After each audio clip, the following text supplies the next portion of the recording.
استمع نفر من الجن، انہ یعنی کیا چیز وحی کی گئی ہے، وہ وحی یہ ہے، انہ یہ ضمیر شان ہے جس کی تفصیل یہ ہے، اس وحی کی تفصیل یہ ہے کہ استمع نفر من الجن، جنات کی ایک جماعت نے سنا، کیا سنا یعنی قرآن سنا، استماع استماع غور سے سنا، سمع یسمع کا معنی سننا، استماع کا معنی کان لگا کے سننا، فقالو پھر وہ کہنے لگے، انا وہی بات اننا تھا اصل میں، بے شک ہم نے، سمعنا سنا ہے، قرآنا عجبا ایک عجیب قرآن، یہدی الی الرشد جو رہنمائی کرتا ہے سیدھے راستے کی طرف، فآمنا بہ پس ہم ایمان لے آئے اس قرآن پر، ولن نشرک اور ہرگز ہم شرک نہیں کریں گے، بربنا احدا اپنے رب کے ساتھ کسی کو بھی شریک نہیں کریں گے، وانہ اور اس وحی میں یہ بھی تھی، یہ بات بھی تھی، یہ انہ سارا پچھلے انہ پر عطف ہو رہا ہے، جتنے بھی آگے انہ آئے گا نا قرآن یعنی ان آیتوں میں تو اس کا تعلق اس انہ سے ہے، یعنی اے نبی آپ کہہ دیجئے کہ میری طرف وحی کی گئی ہے اس بات کی کہ وہ وحی یہ ہے، انہ پوری وحی کی آگے تفصیل ہے، وانہ اور جنات نے یہ بھی کہا کہ تعالی جد ربنا، اس وحی میں یہ بات تھی کہ جنات نے کہا تعالی جد ربنا، ہمارے رب کی شان بہت اونچی ہے، جد شان کو کہتے ہیں، عظمت کو کہتے ہیں، متخذ صاحبۃ نہیں ٹھہرایا ہے اس میں کسی کو بیوی، ولا ولدا اور نہ ہی کسی کو اولاد، صاحبہ ساتھی کو کہتے ہیں، مراد اس سے بیوی ہے جو ہمیشہ ساتھ رہتی ہے، وانہ کان یقول اور جنات نے یہ بھی کہا، کانا یقول سفیہنا کہ ہم میں جو بے وقوف لوگ ہیں وہ کہا کرتے تھے، علی اللہ شططا اللہ پر بہت ظلم زیادتی، شطط اضافے کو کہتے ہیں، زیادتی کو کہتے ہیں، لمٹ کی کراس کرنے کو کہتے ہیں، ظلم کرنے کو کہتے ہیں، سورہ صاد میں ہے نا کہ ولا تشطط واہدنا الی سواء الصراط کہ آپ ظلم نہ کریں، تو جنات کہنے لگے کہ کانا یقول سفیہنا ہم میں جو بے وقوف، سفیہ صفاحت بے وقوفی کو کہتے ہیں، صفحاء اس کی جمع آتی ہے، سیقول السفہاء من الناس سورہ بقرہ میں ہے نا، تو ہم میں جو بے وقوف لوگ تھے وہ علی اللہ شططا اللہ پہ بہت ظلم زیادتی کی بات کیا کرتے تھے، یعنی اللہ کی طرف شرک کی نسبت کیا کرتے تھے، وَأَنَّا ظَنَنَّا اور ہم نے گمان کر رکھا تھا، أَلَّن تَقُولَ الْإِنسُ وَالْجِنُّ کہ ہرگز انسان اور جنات نہیں بولیں گے علی اللہ کذبا اللہ پہ جھوٹ، ہمارا خیال یہ تھا کہ انسان اور جنات اللہ کی طرف جھوٹی بات تو منسوب کر ہی نہیں سکتے، وَأَنَّهُ كَانَ رِجَالٌ مِّنَ الْإِنسِ اور یہ بات بھی یعنی جو نبی کی طرف وحی کی گئی جنات کی باتیں، ان باتوں میں سے ایک یہ بات بھی تھی کہ جنات کہنے لگے کان رجال من الانس کہ انسانوں میں بہت سے لوگ یعوذون برجال من الجن وہ پناہ مانگتے تھے جنات کی ایک جماعت کے ذریعے، دیکھیں رجال اصل میں رجل کی جمع مردوں کو کہتے ہیں، لیکن یہاں مراد افراد ہے، یعنی صرف مرد یا عورتیں مراد نہیں ہے، بعض دفعہ رجال کا اطلاق لوگوں پر بھی ہوتا ہے، تو اس لیے اس کا ترجمہ لوگ کیا گیا ہے کہ انہ کان رجال من الانس کہ انسانوں میں بہت سے لوگ یعوذون برجال من الجن بہت سے جنات کے ذریعے پناہ مانگا کرتے تھے، جیسے ہم اللہ کے ذریعے پناہ مانگتے ہیں نا مصائب سے، تو بہت سے انسان جو ہے وہ جنات کو اپنا بڑا بنا کے ان کے ذریعے پناہ مانگا کرتے تھے، تفسیر میں ڈیٹیل آئے گی، فزادوہم پس ان پناہ مانگنے والے انسانوں نے زادوہم ہم کی ضمیر جنات کی لوگوں کی طرف لوٹ رہی ہے، تو ان انسانوں میں پناہ مانگنے والے انسانوں نے زادوہم ان جنات کو بڑھا دیا رہقا سرکشی کے اعتبار سے، یہ بھی وہی تمییز ہے، یعنی ان کی سرکشی کو بڑھا دیا، جو انسان جنات کے ذریعے پناہ مانگا کرتے تھے ان انسانوں نے جنات کی سرکشی میں اضافہ کر دیا، ان میں تکبر پیدا کر دیا، وَأَنَّهُمْ ظَنُّوا اور ان لوگوں نے بھی یہ گمان کیا کما ظننتم جیسے کہ تم نے گمان کیا، یعنی بہت سے انسانوں نے بھی یہ گمان کیا جیسے کہ اے جنات تم میں سے بھی بہت سے لوگوں نے یہ گمان کیا، یہ سب جنات کا کلام ہے، اللہ یبعث اللہ احدا کہ اللہ ہرگز کسی کو دوبارہ زندہ نہیں کرے گا، وَأَنَّا لَمَسْنَا السَّمَاءَ اور بے شک ہم نے آسمان کو جب چھوا، فَوَجَدْنَاهَا تو ہم نے آسمان کو پایا، ملیئت بھرا ہوا تھا، ملأ یملأ ملئن بھرنا کسی، تو ملیئت آسمان چونکہ مؤنث ہے اس لیے ملیئہ کے بجائے ملیئت کہ وہ بھرا ہوا تھا، حرسن شدیدن شدید پہروں سے، حارس پہرے دار کو کہتے ہیں، حرس پہرا، شدید پہروں سے یعنی جو فرشتے پہرے دار تھے شدید پہروں سے بھرا ہوا تھا، وشہبا شہاب کی جمع شہب، شہاب کہتے ہیں جو چمکنے والا ستارہ نہیں جو ٹوٹتا ہے، اور شہب اس کی جمع جس کو شہاب ثاقب کہا جاتا ہے اردو میں، تو شہاب ثاقبوں سے بھرا ہوا تھا وہ، وَأَنَّا كُنَّا نَقْعُدُ مِنْهَا اور جنات نے یہ بھی کہا کہ کُنَّا نَقْعُدُ مِنْهَا ہم بیٹھا کرتے تھے، منہا ان آسمانوں سے، مقاعد للسمع، ان جگہوں پر بیٹھا کرتے تھے جو سننے کے لیے، سننے کی جگہ ہیں۔ مقعد بیٹھنے کی جگہ کو کہتے ہیں، قعود بیٹھنے کو، قعدہ بھی بیٹھنا، تو مقعد بیٹھنے کی جگہ، وہ جگہ جہاں بیٹھتے ہیں، مقاعد اس کی جمع، اور سمع سماعت کو کہتے ہیں مقاعد للسمع، یعنی وہ آسمانوں میں وہ جگہ جو سننے کی جگہ، یعنی جہاں سے بیٹھ کے عالم بالا کی باتوں کو سنا جا سکتا ہے۔ تو جنات کہہ رہے ہیں ہم بیٹھا کرتے تھے ان آسمانوں میں اس لوکیشن پہ جو عالم بالا کی باتیں سننے کے لیے سوٹیبل جگہ تھی۔ اب وہ کون سی تھی وہ اللہ ہی بہتر جانتا ہے، یعنی جنات جن جن مقامات پہ آسمانوں میں جا کے بیٹھا کرتے تھے تاکہ وہ فرشتوں کے کلام کو سن سکیں اور باتوں کو سن سکیں، تو فرشتے کہہ رہے ہیں کہ ہم ان جگہوں پہ جا کے بیٹھا کرتے تھے، یہ ہمارا رواج تھا۔ فَمَن يَسْتَمِعِ الْآنَ، لیکن پس جو بھی سنے گا اب، یعنی اب یہ ہو گیا ہے کہ اب اگر کوئی ان جگہوں پہ بیٹھ کے بات سننے کی کوشش کرے، یجید لہو، تو وہ پائے گا اپنے لیے شہابن، ایک شہاب چمکتا ہوا انگارہ، رصدا، جو تاک میں بیٹھا ہوگا اس کی، رصد گھات کو کہتے ہیں، اب کہتے ہیں رصد لگا کے بیٹھا ہے، رصد گاہ کہتے ہیں وہ خوردبینوں کی جگہ جہاں سے ہم آسمانوں کا مشاہدہ کرتے ہیں، کیونکہ وہاں بھی ہم تاک رہے ہوتے ہیں کہ کون سا ستارہ کدھر کو موومنٹ کر رہا ہے، کدھر جا رہا ہے۔ تو یجید لہو شہاب الرصدا، وہ اپنے لیے پائے گا ایک چمکتے ہوئے انگارے کو، تیار انگارہ، اس لیے اس کا ترجمہ کیا گیا ہے، رصد کا ترجمہ تیار انگارہ، جو انتظار میں تھا کہ کوئی آئے اور اس پہ وہ ہٹ کیا جائے۔ وَأَنَّا لَا نَدْرِي، اور بے شک ہم نہیں جانتے، أَشَرٌ أُرِيدَ،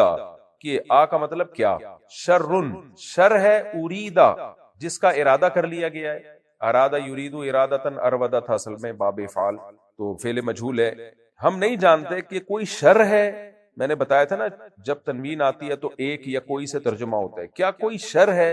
اریدا جس کا ارادہ کر لیا گیا ہے، بمن فی الارض، اس مخلوق کے ساتھ جو زمین میں ہے، ام اراد بہم، یا ارادہ کیا ہے اس مخلوق کے ساتھ، ربہم، اس کے رب نے، رشدا، اچھائی کا، یعنی ہمیں نہیں پتا یہ جو قرآن نازل ہونا شروع ہوا، یہ نبی جو دنیا میں آئے ہیں، تو اللہ نے زمین والوں کے ساتھ کسی شر کا ارادہ کر لیا ہے یا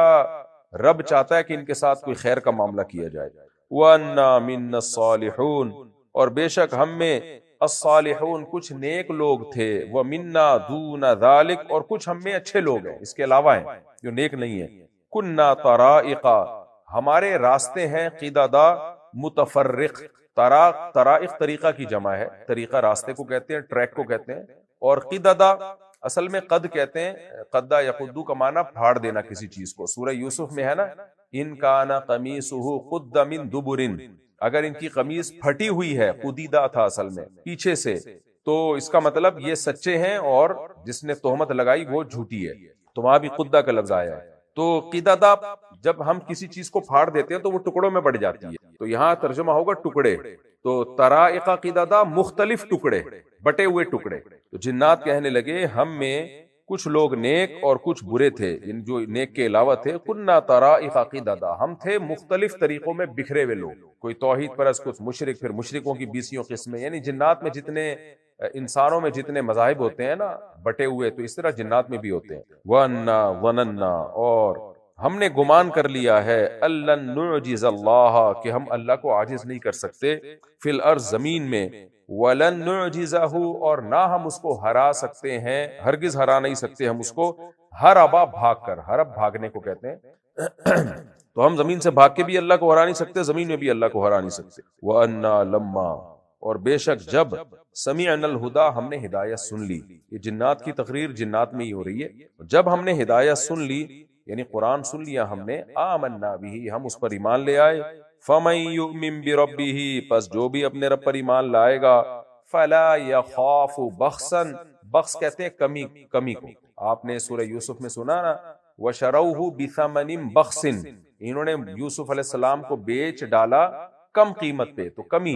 کم قیمت کے ساتھ بازار میں بیچ ڈالا، تو فلا یخاف بخسن، نہ وہ کمی کا خوف رکھے گا، ولا رہقا، رہق زیادتی کو کہتے ہیں، سرکشی کو، یا مراد زیادتی ہے، نہ زیادتی کا خوف رکھے گا، تفسیر میں ڈیٹیل آئے گی انشاءاللہ۔ وَأَنَّا مِنَّا الْمُسْلِمُونَ، اور بے شک ہم میں کچھ مسلم ہیں، یعنی جو ایمان لا چکے ہیں، وَمِنَّا الْقَاسِطُونَ، اور کچھ ظالم ہیں، قسط ظلم کو بھی کہتے ہیں، اور کچھ ظالم ہیں، فَمَنْ أَسْلَمَ،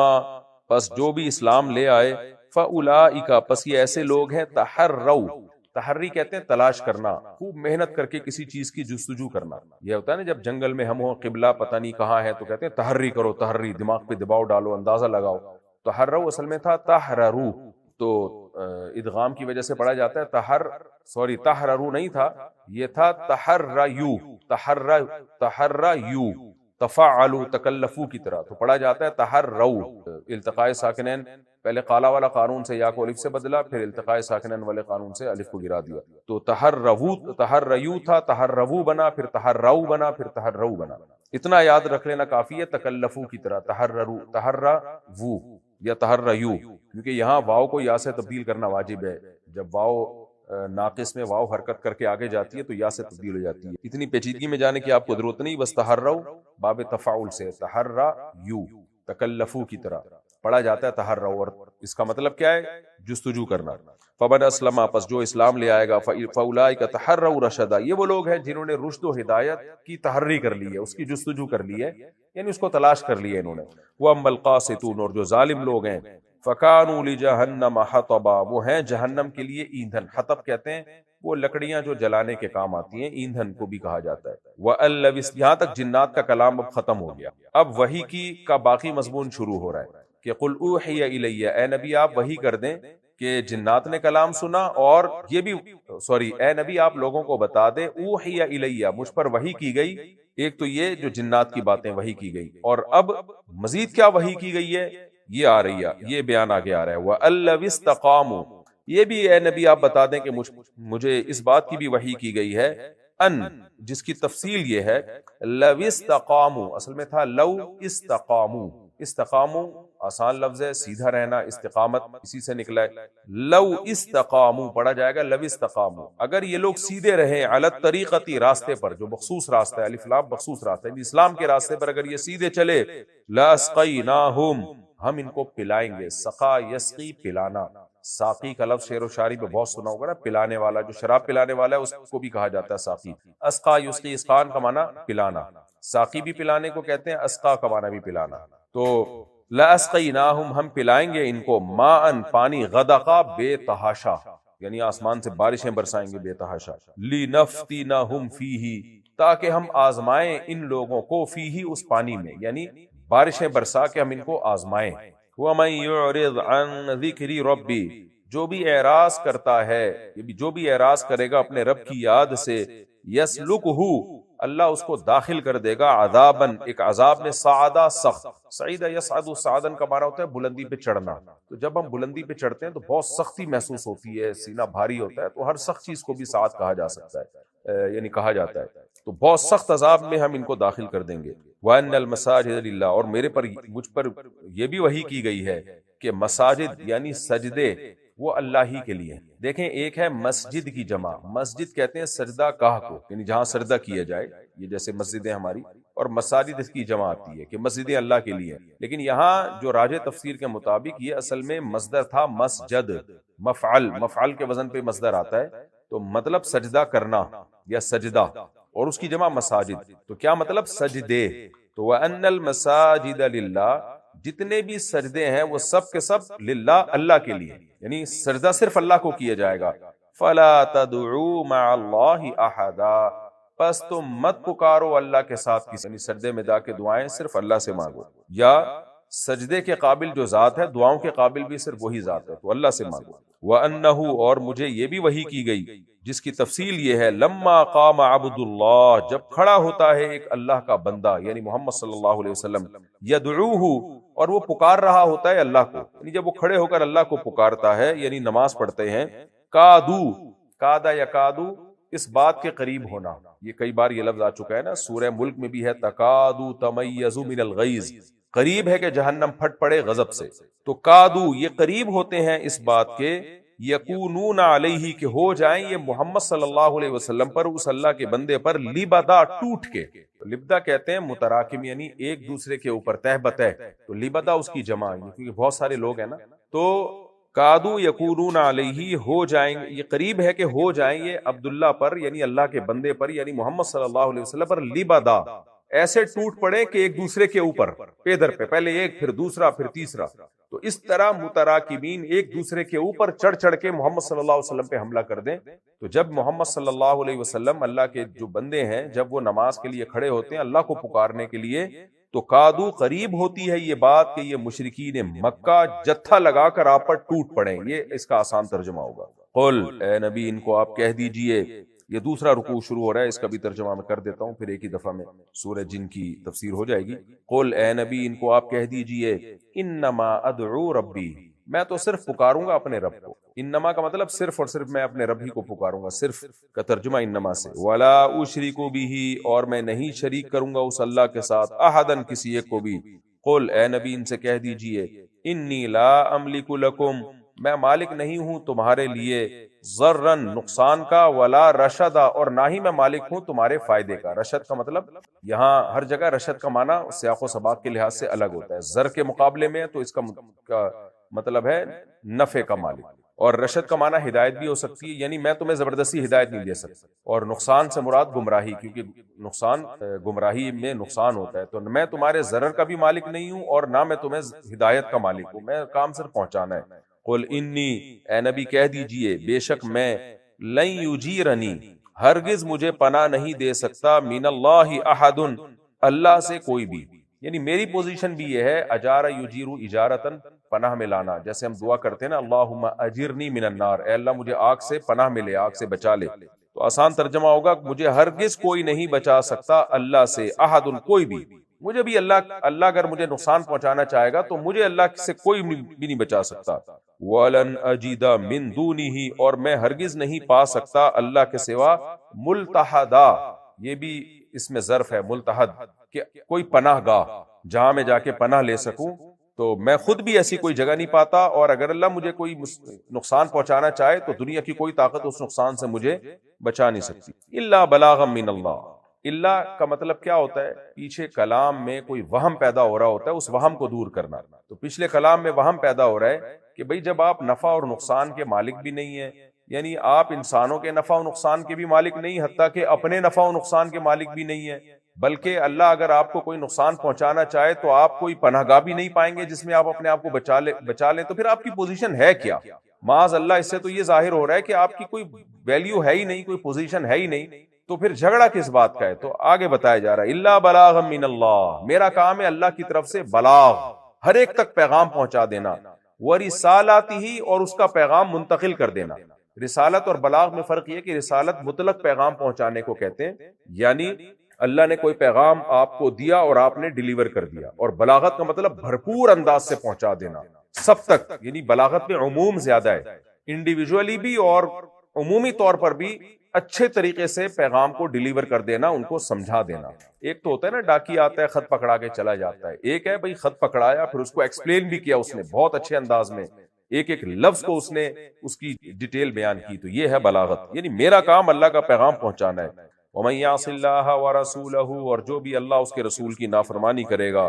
فَإِنَّ لَهُ نَارَ جَهَنَّمَ, اس کے لیے جہنم کی آگ ہے, خالدین فیہا ابدا, جس میں وہ ہمیشہ ہمیشہ رہے گا. حتی اذا رأوا ما یوعدون, یہاں تک کہ جب یہ مشرکین لوگ دیکھ لیں گے ما یوعدون, اس عذاب کو جس کا ان سے وعدہ کیا جا رہا ہے. فَسَيَعْلَمُونَ, تو ان قریب یہ لوگ جان لیں گے, من اضعف ناصرا,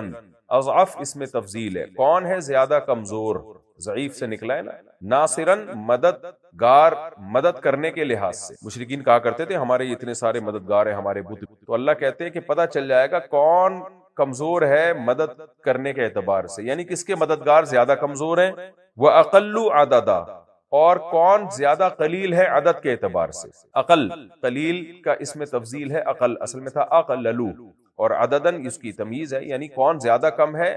تعداد کے اعتبار سے. تو کس کا لشکر بڑا ہے اور کمزور ہے یہ قیامت کے دن تمہیں پتہ چل جائے گا. تفسیر باقی ڈیٹیل تفسیر میں آ جائے گی انشاءاللہ. قل ان ادری, اے نبی آپ کہہ دیجئے ان ادری, میں نہیں جانتا, یہ ان نافیہ ہے, کیا نہیں جانتا, اقریب ما توعدون, کہ کیا قریب ہے وہ جس کا تم سے وعدہ کیا جاتا ہے, یعنی جو عذاب ہے کیا وہ قریب ہے. ام یجعل لہ ربی, یا بنا دیا ہے اس عذاب کے لیے میرے رب نے امدا, ایک مدت, یعنی ایک طویل مدت کے بعد وہ عذاب آئے گا یا ابھی فوراً آنے والا ہے. میرے علم میں یہ بات نہیں ہے. عالم الغیب, وہ عالم الغیب ہے، یہ ہوا ضمیر محذوف ہے، یعنی وہ اللہ عالم الغیب ہے، فلا یظہر وہ ظاہر نہیں کرتا، علی غیبہ اپنے غیب پر، یعنی وہ مطلع نہیں کرتا اپنے غیب پر، احدا کسی کو بھی، غیب کا علم اللہ کے پاس ہے اور وہ اللہ کسی کو بھی نہیں بتاتا، الا ہاں، یہ بھی الا ایک پیچھے کلام سے ایک چیز مفہوم ہو رہی ہے نا کہ اگر وہ غیب کا علم کسی کو بھی نہیں بتاتا تو پھر آپ کیوں غیب کی باتیں بتاتے ہیں؟ آپ قیامت کا علم تو نہیں بتا رہے لیکن یہ بھی تو بتا رہے ہیں نا قیامت آئے گی، تو یہ بھی تو غیب کا علم ہے، سائنٹیفکلی کوئی ایسے اسباب تھوڑی ہیں جس سے ان چیزوں پر ہم مطلع ہوں، عذاب قبر ہے، جنت ہے، جہنم، یہ تو غیب کی باتیں ہیں۔ اس کا اس الا سے جواب دیا جا رہا ہے کہ الا من ارتضی، ہاں وہ شخص ارتضی جس کو اللہ پسند کر لے، راضی ہو جائے، یعنی منتخب کر لے، پسند کا مطلب سلیکٹ کر لے، جس کو اللہ نے پسند کیا اسی کی سلیکشن ہوگی نا، رضیہ یرضا سے راضی ہو جائے، من رسول یعنی کوئی رسول، یعنی کوئی رسول جس کو اللہ تعالیٰ پسند کر لے تو اس کو بقدر ضرورت اللہ غیب کا علم دے دیتا ہے، یعنی وہ غیب رہتا نہیں ہے بتانے کے بعد کیونکہ وہ اللہ نے بتایا ہے نا، تو عالم الغیب تو اللہ ہی کی ذات ہے، لیکن کچھ چیزوں کا علم اللہ پیغمبر کو دے دیتا ہے، یہ ہے اللہ کے ذریعے اس سوال کا جواب جو ایک پیدا ہو رہا تھا ذہن میں۔ فَإِنَّهُ يَسْلُكُ لیکن پھر اللہ کیا کرتا ہے، جو وحی نازل کرتا ہے رسول پر، جس وحی میں غیب کی باتیں ہوتی ہیں، پیش گوئیاں ہوتی ہیں، عذاب کی دھمکیاں ہوتی ہیں، آخرت کے بعد کی باتیں ہوتی ہیں، تو یہ سب چیزیں جب نازل ہوتی ہیں فَإِنَّهُ يَسْلُكُ مِن بَيْنِ يَدَيْهِ پس اللہ تعالیٰ چلا دیتا ہے پیغمبر کے سامنے، وَمِن خَلْفِهِ اور پیغمبر کے پیچھے، رصدا نگہبان، محافظ، یعنی سامنے اور پیچھے کا مطلب چاروں طرف سے، تو چاروں طرف سے اللہ تعالیٰ پہرے بٹھا دیتا ہے، یعنی اللہ جس کو چاہتا ہے رسول کو، جس سے بھی راضی ہو، جس کو بھی منتخب کر لے، اس رسول کو اللہ تعالیٰ غیب کا علم دے دیتا ہے، جو بھی امت کے لیے جتنا ضروری علم تھا غیب کا وہ دے دیتا ہے، پھر اس میں ایک کام کیا کرتا ہے، فَإِنَّهُ يَسْلُكُ مِن بَيْنِ يَدَيْهِ پھر اس رسول کی حفاظت کے لیے، یعنی اس وحی کی حفاظت کے لیے کہ رسول تک جو وحی پہنچ رہی ہے اس وحی میں شیطان کی آمیزش شامل نہ ہو جائے، تو اللہ تعالیٰ فرشتوں کے ذریعے پہرے بٹھا دیتا ہے تاکہ اس وحی کو، جو جبریل وحی لے کر آئے ہیں نبی صلی اللہ علیہ وسلم تک، اس وحی میں کوئی شیطان وسوسہ نہ ڈال پائے، تو اس طرح سے اللہ تعالیٰ حفاظت کرتا ہے۔ لِيَعْلَمَ أَن قَدْ أَبْلَغُوا رِسَالَاتِ رَبِّهِمْ تاکہ اللہ تعالیٰ جان لے، دیکھیں اللہ کو تو سب پہلے سے پتا ہے اس لیے اس کا ترجمہ کیا جاتا ہے، ظاہری طور پر بھی جان لے، ان قد ابلغوا رسالات ربهم کہ ان فرشتوں نے اپنے رب کے پیغامات پہنچا دیے، پہنچاتے تو صرف جبریل علیہ السلام ہے لیکن یہ دیگر فرشتے اس وحی کی حفاظت کر رہے ہوتے ہیں، نبی کے چاروں طرف ہوتے ہیں تاکہ کوئی جن یا شیاطین اس وحی میں خلل نہ ڈالے، تو اللہ کہتے ہیں یہ سارا نظام میں نے اس لیے بنایا تاکہ اللہ تعالیٰ ظاہری طور پر بھی جان لے کہ ان فرشتوں نے اپنے رب کا پیغام پورے طور پر پہنچا دیا، یعنی اس میں کوئی جنات کی آمیزش نہیں ہوئی ہے، اور فرشتوں کی طرف نسبت اس لیے کی کہ اصل میں تو پیغام جبریل لے کر آتے ہیں لیکن چونکہ وہ فرشتے بھی محافظ ہوتے ہیں تو اس لیے ان کی طرف بھی نسبت کر دی کہ ان سب نے مل کے پیغام نبی صلی اللہ علیہ وسلم تک پہنچا دیا ہے۔ وَأَحَاطَ بِمَا لَدَيْهِمْ اور اللہ نے احاطہ کیا ہوا ہے ان سب چیزوں کا جو ان فرشتوں کے سامنے ہے، مراد اس سے ہوتا ہے احوال، جو چیز میرے سامنے ہوتی ہے وہ میرے حالات ہوتے ہیں، تو یہ محاورتاً عرب میں اسی طرح یہ لفظ استعمال ہوتا ہے کہ اللہ تعالیٰ ان فرشتوں کے احوال سے خوب واقف ہے، یعنی اس بات سے واقف ہے کہ وہ خیانت نہیں کرتے، وہی صحیح طور پر پہنچاتے ہیں۔ وَأَحْصَى كُلَّ شَيْءٍ عَدَدًا اور اللہ نے محفوظ کیا ہوا ہے ہر چیز کو، عددہ گننے کے اعتبار سے، یعنی گن کر محفوظ کیا ہوا ہے۔ گن کر محفوظ کا مطلب کیا ہوتا ہے کہ ہم کہتے ہیں تو میں نے گن گن کے رکھی ہوئی چیز، مجھے پتا ہے ایک چیز، یعنی کائنات کا ہر ذرہ اللہ کے سامنے اور اس کی پوری ایک چیز کی کیلکولیشن ہے، تو اللہ کے علم سے تو ویسے بھی کوئی چیز خارج نہیں ہو سکتی، تو وہی میں تحریف کیسے ہو سکتی؟ یہ جی سورہ جن کا لفظی ترجمہ ہو گیا، اب ہم اس کی گرامر کے ساتھ ترجمہ ہو گیا، اب ہم اس کی تفسیر کی طرف چلتے ہیں۔ سورہ جن 29ویں پارے کا 11واں رکوع اور سورہ جن کا پہلا اور دوسرا رکوع میں شروع کرتا ہوں، اس کی تفسیر، اس کا ایک شان نزول ہے۔ نبی صلی اللہ علیہ وسلم نے جب نبوت کا دعویٰ کیا تو سورہ احقاف میں بھی آپ نے دیکھا جنات کا کلام ہے، یہاں بھی جنات کا کلام، تو جنات گزر رہے تھے، نبی صلی اللہ علیہ وسلم قرآن پاک کی تلاوت کر رہے تھے، تو جنات نے جب وہ تلاوت سنی، اس میں توحید کا مضمون سنا، اس میں یہ بھی سنا کہ اللہ نے کسی کو جنا نہیں اور نہ وہ جنا گیا، نہ اس نے کسی کو جنا، نہ اس کی کوئی زوجہ ہے، تو جنات میں بھی یہ سارے مذاہب ہوتے ہیں، ہندو، عیسائی اور سب طرح کے، کیونکہ جنات انسانوں سے ہی سیکھتے ہیں، تو جنات کو وہ کلام بڑا شاندار لگا اور انہوں نے آ کے پھر اپنی قوم میں وہ باتیں کی اور وہ جو کلام کیا، اس کلام کا قرآن مجید میں یہاں تذکرہ ہے۔ قل اوحی، اے نبی آپ کہہ دیجئے مجھے وحی کی گئی، میری طرف وحی کی گئی، انہ استمع نفر من الجن کہ جنات کی ایک جماعت نے اس قرآن کو سنا، فقالوا انا سمعنا قرآنا عجبا، اور آپس میں کہنے لگے کہ ہم نے تو بڑا عجیب قرآن سنا ہے۔ عجیب اس اعتبار سے، بلاغت کے اعتبار سے، یعنی اتنا عجیب کہ یہ کسی انسان کا کلام ہو نہیں سکتا۔ یہدی الی الرشد، بلاغت تو یہ تھی کہ اس جیسا کوئی کلام نہیں بنا سکتا، اور مضمون کتنے پاکیزہ، یہدی الی الرشد، سیدھا راستہ دکھا رہا ہے وہ۔ فآمنا بہ، پس ہم اس پر ایمان لے آئے۔ ولن نشرک بربنا احدا، اور آج کے بعد ہم اپنے رب کے ساتھ کسی کو ہرگز شریک نہیں کریں گے، لن نشرکا، ہرگز شریک نہیں کریں گے۔ وَأَنَّهُ تَعَالَى جَدُّ رَبِّنَا، اور جنات نے یہ بھی کہا کہ ہمارے رب کی شان بہت اونچی ہے۔ مَتَّخَذَ صَاحِبَةً، لہذا اس نے کسی کو بیوی نہیں ٹھہرایا۔ وہ اتنی اونچی شان والا انسانوں میں کسی کو زوجہ کیوں بنائے گا؟ جیسے کہ عیسائیوں میں بعض لوگ یہ کہا کرتے تھے معاذ اللہ کہ حضرت مریم معاذ اللہ، اللہ نے ان کو زوجہ بنا لیا ہے، بیوی ٹھہرا لیا معاذ اللہ۔ ولا ولدا، اور نہ اس نے کسی کو اپنی اولاد ٹھہرایا ہے، اولاد بنایا ہے۔ وہ بہت بلند ہے، انسانوں سے بہت اونچی ذات ہے، وہ کسی کو نہ زوجہ بناتا ہے اور نہ اولاد ٹھہرا لیتا ہے وہ۔ وَأَنَّهُ كَانَ يَقُولُ سَفِيهُنَا عَلَى اللَّهِ شَطَطًا، اور یہ بھی کہنے لگے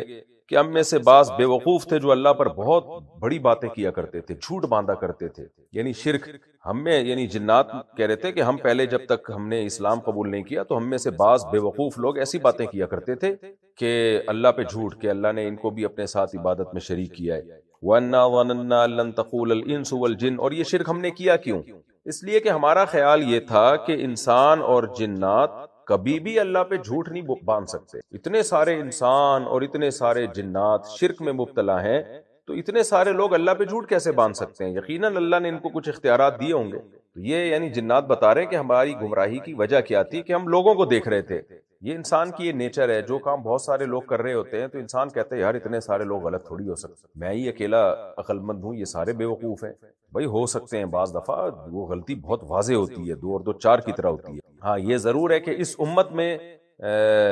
جو امت ہے وہ گمراہی پہ جمع نہیں ہوگی، یہ نبی کی حدیث ہے، لیکن انسانیت میں ایز اے انسان لوگوں کو دیکھا جائے تو انسانوں میں اکثریت گمراہ بھی ہو سکتی۔ تو جنات کہنے لگے کہ ہمارا خیال یہ تھا کہ انسان اور جنات اللہ پہ جھوٹ باندھ ہی نہیں سکتے، تو اس لیے ہم بھی شرک میں مبتلا ہو گئے۔ وَأَنَّهُ كَانَ رِجَالٌ مِّنَ الْإِنسِ يَعُوذُونَ بِرِجَالٍ مِّنَ الْجِنِّ، اور جنات کی بھی عبادت ہوتی تھی، ہم میں سے بہت سے معبود بھی بنے ہوئے تھے، لوگ ہماری عبادت کرتے تھے، تو اس نے بھی ہماری سرکشی بڑھا دی، تو ہم نے بھی انسانوں کو اور زیادہ اپنی عبادت اور شرک پہ بھی لگا دیا۔ اس کی کیا وجہ تھی وہ بیان کر رہے ہیں۔ انہ کان رجال من الانس، کہ انسانوں میں بہت سے لوگ یعوذون برجال من الجن، بہت سے جنات کی پناہ میں آیا کرتے تھے، فزادوہم رہقا، تو ان انسانوں نے ان جنات کی سرکشی میں اور اضافہ کر دیا۔ ہوتا یہ تھا کہ عرب میں زمانہ جاہلیت میں کسی گمنام مقام پہ جب لوگ جاتے، یا کہیں جنگل میں جاتے یا پہاڑوں میں گمنام، تو جنات کے شر سے بچنے کے لیے وہ کیا کرتے، وہاں ایک صدا لگاتے اور کہتے جو بھی اس علاقے کا بڑا جن ہے، سردار ہے، ہم اس کی پناہ میں آنا چاہتے ہیں، وہ ہمیں ہر طرح کے شر سے بچا لے۔ تو اب کیا ہے کہ ظاہر ہے جب آپ کسی ایسے شخص کو جس کے پاس پاور نہیں ہے اس سے مانگنا شروع کر دو گے تو وہ تو چوڑے میں آ جائے گا۔ انسانوں میں بھی اس کی مثال ہے، آپ دیکھ لیں یہ عامل تعویذ گنڈے والے، ان کو بیچارے تو فارغ ہوتے ہیں، کچھ بھی ان کے پاس نہیں ہوتا، لیکن لوگ ان کو سمجھتے ہیں کہ ہماری تقدیر کے مالک ہیں، یہ ان سے پناہ مانگ رہے ہوتے ہیں، ان کے ذریعے پناہ مانگ رہے ہوتے ہیں، ان سے سمجھتے ہیں کہ ہماری بگڑی بنا لیں گے۔ تو عامل لوگ دیکھیں پھر وہ زمین پہ پاؤں ٹکتے ہی نہیں، اپنے آپ کو کچھ سمجھنا شروع کر دیتے ہیں۔ تو جنات نے بھی کہا کہ ہم جو سرکش بنے اور انسانوں کو ہم نے نقصان پہنچانا شروع کیا، اور یہ سرکشی اس لیے کہ انسانوں نے ہمیں کچھ سمجھنا شروع کر دیا تھا۔ تو اس آیت سے صاف پتہ چلتا ہے کہ جو لوگ جنات سے ڈرتے ہیں اور جنات کی پناہوں میں آتے ہیں، جنات سے دعائیں مانگتے ہیں، تو زیادہ ان لوگوں کو اس چیز میں لفٹ کراتے ہیں، جنات حاوی بھی انہی پہ ہوتے ہیں۔ تو اس سے آیت سے یہ استدلال کیا ہے علماء کرام نے۔ وَأَنَّهُمْ ہاں فَزَادُوهُمْ رَهَقًا، پس ان انسانوں نے تو جنات کی سرکشی میں اور اضافہ کر دیا۔ وَأَنَّهُمْ ظَنُّوا كَمَا ظَنَنْتُمْ، اور انسانوں نے یہی گمان رکھا تھا جیسے کہ اے جنات تمہارا گمان تھا،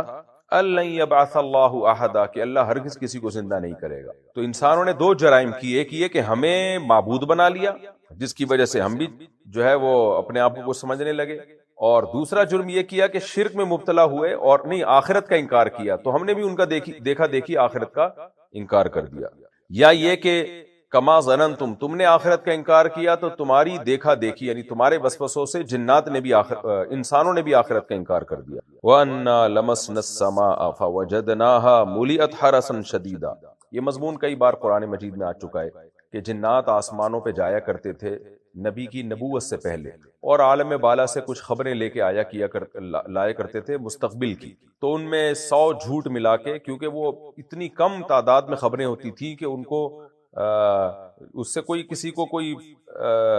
فائدہ نہیں ہو سکتا تھا، یعنی جو کاہن ہوتے ہیں نا نجومی، ان لوگوں کو کوئی فائدہ نہیں ہوتا تھا اس سے، تو ان خبروں میں 99 جھوٹ ملا کے کاہنوں کے دلوں پہ پھر وہ الہام کرتے اور وسوسے ڈالتے، تو کاہن لوگ کیا کرتے تھے، پھر خبریں دیتے تو ایک آدھ خبر اتفاق سے صحیح نکل جایا کرتی تھی، تو لوگوں کا کاہنوں پر ایمان بڑھ رہا تھا، لوگ شرک میں مبتلا ہو رہے تھے۔ لیکن جب نبی صلی اللہ علیہ وسلم نے نبوت کا اعلان کیا، تو پھر جنات جب آسمانوں پہ جاتے تو شہاب ثاقب کے ذریعے ان کو مارا جاتا، تاکہ یہ ان جگہوں پہ نہ بیٹھ سکیں جہاں سے بیٹھ کے یہ آسمان کی خبریں سنتے ہیں۔ یہ خوب سمجھ لیں، شہاب ثاقب کا یہ جو ستارے ٹوٹتے ہیں نا، یہ ہمیشہ سے ہیں، یہ کوئی نبی کی نبوت سے پہلے بھی ہیں، یہ تو ایک سائنسی عمل ہے جو بہت پہلے سے صدیوں سے ہوتا آ رہا ہے، اور اس بات کا اعتراف تو میرا خیال ہے کوئی بھی اس کا منکر نہیں ہے دنیا میں۔ اس لیے مفسرین نے صدیوں پہلے اس آیت کی تفسیر میں یہ لکھا ہے کہ شہاب ثاقب کا ٹوٹنا یہ اسلام کے بعد نہیں ہوا ہے، اور یہ جنات صرف جنات کو مارنے کے لیے نہیں ہے، بلکہ یہ ایک عمل ہے جو صدیوں سے ہوتا چلا آ رہا ہے۔ ہاں یہ ضرور ہے کہ اس کے ذریعے جنات کو بھی مارنے کا کام شروع کیا، یعنی نبی جب دنیا میں آئے ہیں اور آپ نے نبوت کا اعلان کیا اور وحی نازل ہونا شروع ہوئی، تو پھر اللہ تعالیٰ نے جنات کا آسمانوں تک راستہ بند کر دیا، اور جب اب وہ کوئی اوپر جاتے تو ان پہ شہاب ثاقب کے ذریعے ان کو رجم کیا جاتا، یعنی شہاب ثاقب تو ویسے بھی ٹوٹتے ہیں، لیکن بعض دفعہ اس سے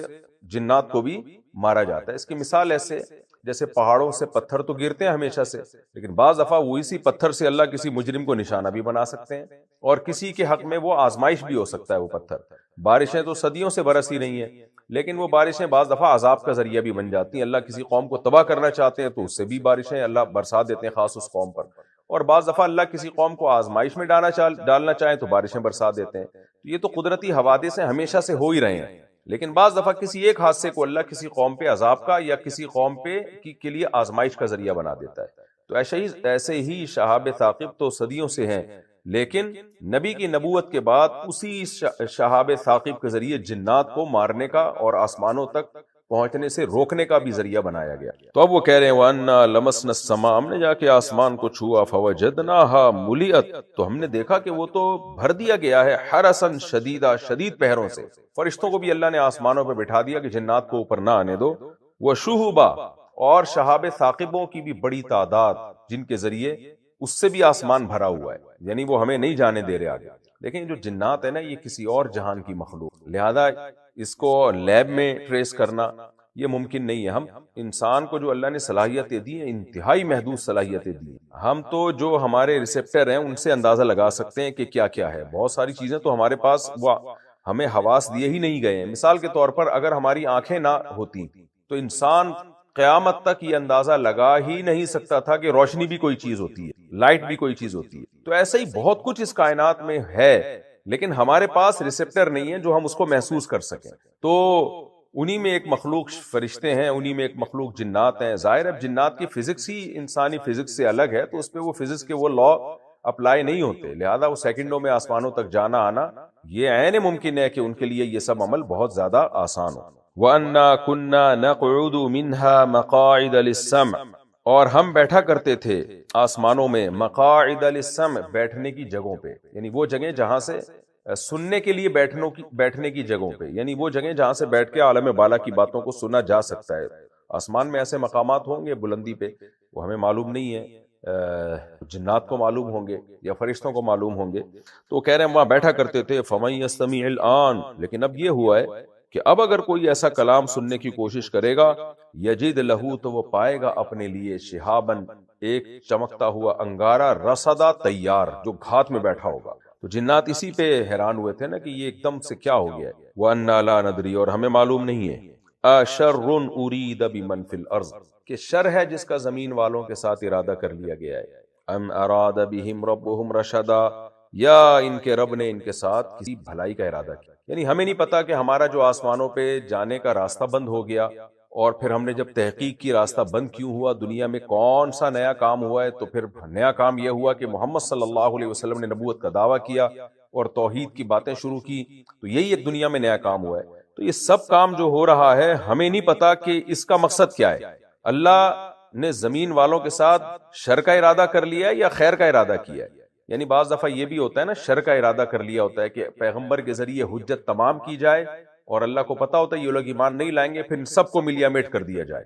جیسے نوح علیہ السلام کو بھیجا گیا ان کی قوم میں، قوم ایمان نہیں لائی، ساری قوم تباہ کر دی سوائے چند لوگوں کے۔ تو پیغمبر کے آنے کے بعد یا تو بہت بھلائیاں ہوتی ہیں یا اللہ کا عذاب آتا ہے۔ تو جنات یہی کہہ رہے ہیں کہ ابھی ہمیں نہیں، ہم کنفیوز ہیں اس میں کہ رب نے یہ جو نبی کو بھیجا اور ہمارا آسمانوں پہ جانے کا سلسلہ منقطع کر دیا، منقطع اس لیے کیا تھا تاکہ وحی میں شیاطین کا دخل بالکل بند ہو جائے۔ تو ہمیں نہیں معلوم کہ زمین والوں کے ساتھ اللہ نے برائی کا ارادہ کیا ہے یا خیر کا ارادہ کیا۔ دیکھیں یہ بھی ایک بلاغت ہے، اور جنات یعنی کے لیے ایک ادب بھی ہے کہ کیسے ادب سے بات کر رہے ہیں کہ شر کی نسبت اللہ کی طرف نہیں کر رہے، کہہ رہے ہیں کہ ہمیں نہیں پتا کہ زمین والوں کے ساتھ شر کا ارادہ کر لیا گیا ہے یا اللہ نے خیر کا ارادہ کیا۔ تو خیر کی جب بات آئی تو اللہ کی طرف نسبت کی، اور جب برائی کی بات آئی تو کہتے ہیں کہ ہمیں نہیں پتا کہ برائی کا ارادہ کیا گیا ہے، حالانکہ خیر کا ارادہ بھی اللہ نے کیا، برائی کا ارادہ بھی یعنی شر کا ارادہ بھی اللہ نے کیا۔ برائی سے مراد شر یعنی نقصان پہنچانا۔ تو اس لیے علماء کہتے ہیں شر بھی اللہ کی طرف سے، خیر بھی اللہ کی طرف سے، لیکن خیر کی نسبت اللہ کی طرف کی جائے گی،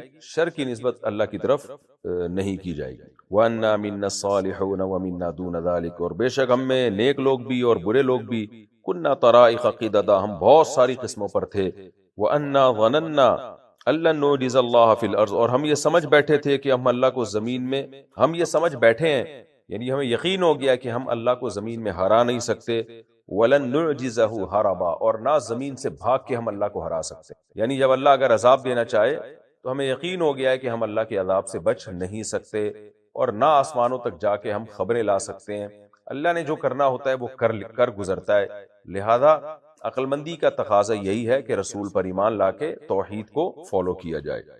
وَأَنَّا لَمَّا سَمِعْنَا الْهُدَىٰ آمَنَّا بِهِ، جب ہم ہدایت ہم نے سنی ہم فوراً ایمان لے آئے۔ فَمَن يُؤْمِن بِرَبِّهِ، پس جو بھی رب پہ ایمان لائے گا اپنے رب پہ، فَلَا يَخَافُ بَخْسًا، اسے نہ کسی کمی کا خوف ہوگا، وَلَا رَهَقًا، اور نہ زیادتی۔ کمی کا مطلب یہ کہ نیکی کی ہو